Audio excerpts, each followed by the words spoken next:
అంటే పోరాడితే కానీ చేయరా? Is it not your duty? DEO already director ఎందుకు ఉండేది వ్యవస్థలో? They are the implementing agencies. Whatever the guidelines issued by the authority, as usually the concerned person has to be implement as usual without any deviation. That is the rule position. ఇష్టం వచ్చినట్టు రాస్తారు, ఇష్టం వచ్చినట్టు rule చేస్తారు. Who is going to ask them? ఎవరు వాళ్ళ మెడలు వచ్చేది? ఇప్పుడు నాకు ఆవేశం చెప్తున్నాను. నేను కూడా ఒక ఇష్యూలో 2 times I court directed to implement the order, but denied all this. They said that they put it in the dustbin. No one so far implement the order. Who is going to ask that? ఎవరు అడుగుతున్నారు దాన్ని? మేము మా personal character తోటి పోరాడుతున్నాం.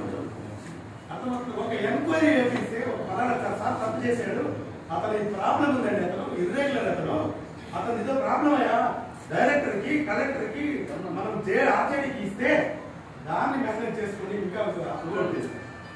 ఇట్లా manipulate చేసుకుంటా పోతే ఎప్పుడు మన వ్యవస్థ బాగుపడేది.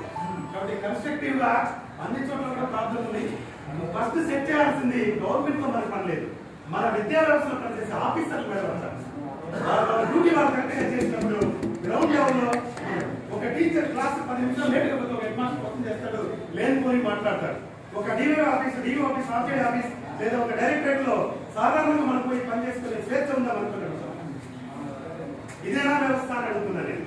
అందరూ మీద ఫర్ ఎగ్జాంపుల్ నేను I having MA English, MA Public Administration, MA Economics, MED, ECDC. Shortly I am going to submit my PhD. Though 17 years completed as a reservation person, no promotion I got so far. Is it the system now? Who is going to question that? అలాంటి system ని మనం కోసం చేసేది, అలాంటి కార్యకర్తలు మనం తయారు చేసి మనం అప్లిక్ అయితే తప్ప మనం ఏదో జరుగుతుంది అనుకుంటే రాబోయే రోజుల్లో రిటైర్డ్ అవుతున్నటువంటి మీరు సీనియర్స్ కూడా మన పెన్షన్ తీసుకునే పరిస్థితి కూడా ఉంటుందో లేదో అనేది ప్రశ్నార్థకమండి. ముందు కలపండి, మీ సలహా ఇవ్వండి. యంగ్స్టర్ చాలా మంది ఉన్నారు, మీరందరూ కూడా ముందరికి వచ్చి క్వశ్చన్ చేయడం అలవాటు చేసుకుని మన హక్కుల కోసం పోరాడితే తప్ప మన ముందు ఏమి జరగదనేది మాత్రం నా బలమైనటువంటి సంకల్పం.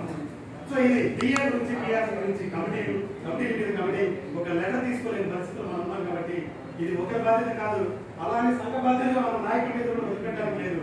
ఇది మనందరి కర్తవ్యం, బాధ్యత. మనందరూ కూడా పోరాడితే తప్ప మన హక్కులు సాధించుకోలేదు. 7 డిఏలు పెండింగ్ ఉన్నాయి, ఇంకా మనకి నెక్స్ట్ చేయాల్సి ఉంది. ఒక ఎంప్లాయీకి మార్కెట్ లో ఎంత టమాటా 150 రూపాయలు అవుతుంది, మనకి ఎంత నష్టమే దాన్ని కోసం చేయడంలో అలాంటి ఎవరైనా ముందు వస్తే మనందరూ కూడా తల వచ్చి వాళ్ళకి